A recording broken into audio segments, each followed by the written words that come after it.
Bonjour, bonjour. Comment tu vas aujourd'hui?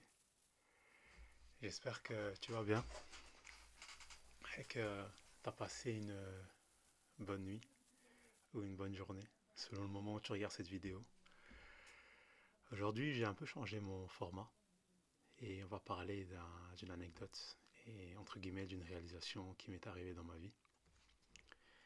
Mais avant ça, on va prendre un instant pour s'aligner émotionnellement parce que je trouve que c'est super important et ça permet aussi de ressentir les choses avec son cœur et pas juste avec son mental. Donc on va partir sur une longue et profonde inspiration, suivie d'une lente expiration. C'est parti. On inspire, on expire,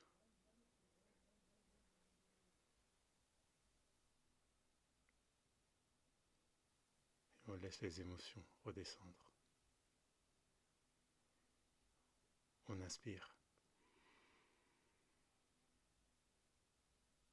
et on expire lentement.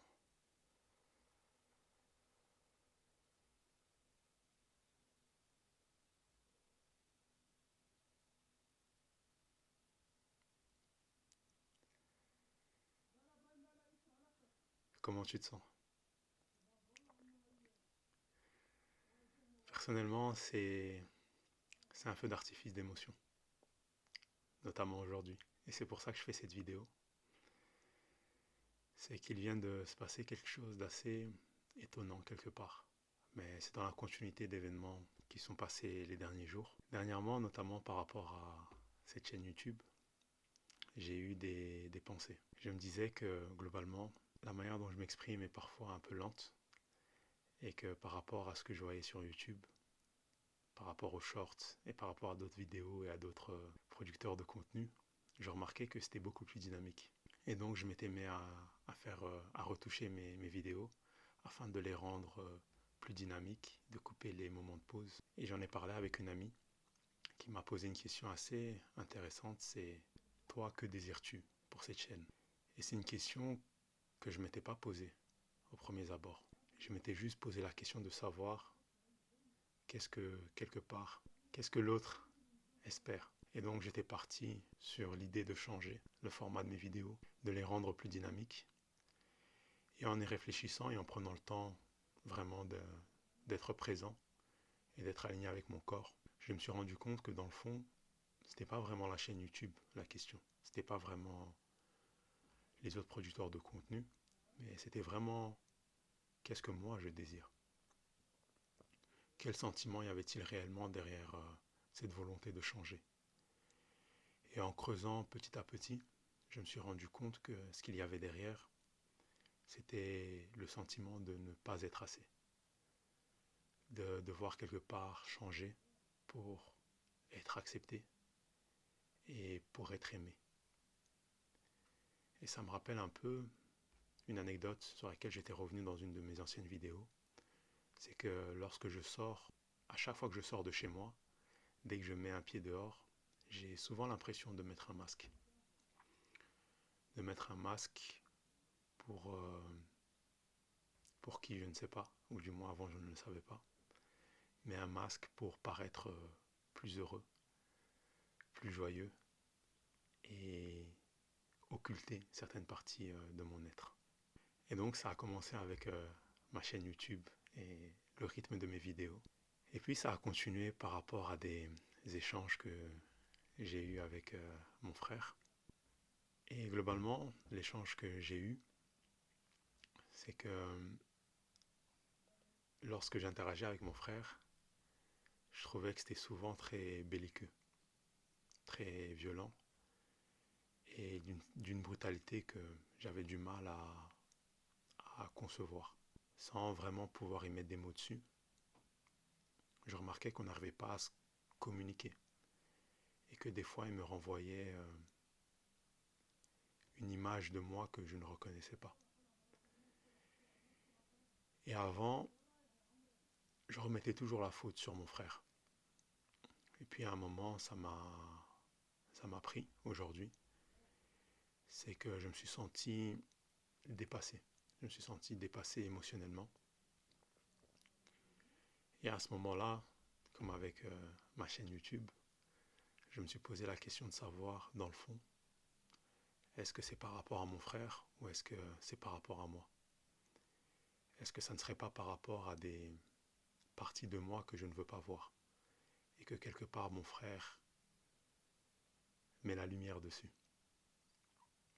Dès que cette pensée m'a traversé, je ne pourrais pas expliquer, mais un flot d'émotions s'est mis à parcourir mon corps. Mon corps s'est mis à trembler. Je me suis allongé sur le sol. Et là où habituellement, je rejette mes émotions ou j'essaie de les contenir du moins, là, je les ai laissées s'exprimer. J'avais tendance à laisser exprimer ma joie, à laisser exprimer les bonnes émotions quelque part, ou du moins ce que je jugeais comme étant bon. Cette fois-ci, je ne savais même pas quel type d'émotion était en train de me parcourir. J'avais de la colère, j'avais de la tristesse, j'avais de la haine, j'avais tellement, tellement d'émotions. C'était un melting pot quelque part. Et j'ai laissé ces émotions-là parcourir mon être, parcourir mon corps et me dire ce qu'ils avaient à me dire, sans mettre de filtre, sans les diriger dans une certaine direction, sans leur dire ne va pas par là, mais voici ce que je veux que tu me dises. Non, j'ai juste écouté. Comme on dit souvent, c'est en écoutant qu'on apprend le plus. Et chaque fois qu'on se tait, on se donne l'occasion d'apprendre. Cette fois-ci, c'était étrange parce que je me suis tu face à moi-même. Et j'ai décidé d'écouter. Et ce que mon corps m'a dit n'a pas été facile à entendre, n'a pas été facile à accepter. Et c'est ce qu'il y a de plus difficile avec le corps et avec soi-même, c'est que lorsqu'on discute avec soi-même, on ne peut pas se mentir à soi. Et ce que mon corps m'a dit, ou ce que cette autre partie de moi m'a dit, c'est que mon frère me montrait les parties dont j'avais honte. C'est-à-dire qu'il me montrait quelque part mes craintes. Les craintes de ne pas être assez. Les craintes de se rendre compte que dans le fond je ne m'aime pas. Les craintes dans le fond de me rendre compte pourquoi je mets un masque. Pour quelque part, je mets un masque pour être aimé. Pour être aimé par l'autre. En oubliant que l'autre très souvent prend une facette de mon être. C'est-à-dire que l'autre me montre un autre regard de mon être. C'est-à-dire que quand je pense que l'autre ne m'accepte pas, la question qui se pose réellement est est-ce que moi je m'accepte? Est-ce que moi je m'aime comme je suis? Est-ce que dans le fond, en mettant ce masque, que ça soit social, que ça soit parfois à moi-même, est-ce que dans le fond je ne me rejette pas moi-même? Et le message que je m'envoie est que je ne m'aime pas. Je ne m'aime pas et je ne suis pas assez. Je dois toujours faire plus pour m'accepter. Je dois toujours faire plus que pour mériter de l'amour. Avant, je disais, je dois toujours faire plus pour mériter de l'amour de l'autre. Et aujourd'hui, dans le fond, je me rends compte que je dois toujours faire plus pour mériter de l'amour de moi-même. Et comme tu peux l'imaginer, c'est un cercle vicieux. Parce que comment se rejeter soi-même et en même temps espérer de l'amour de soi? Et c'est un peu le message que je voulais partager aujourd'hui.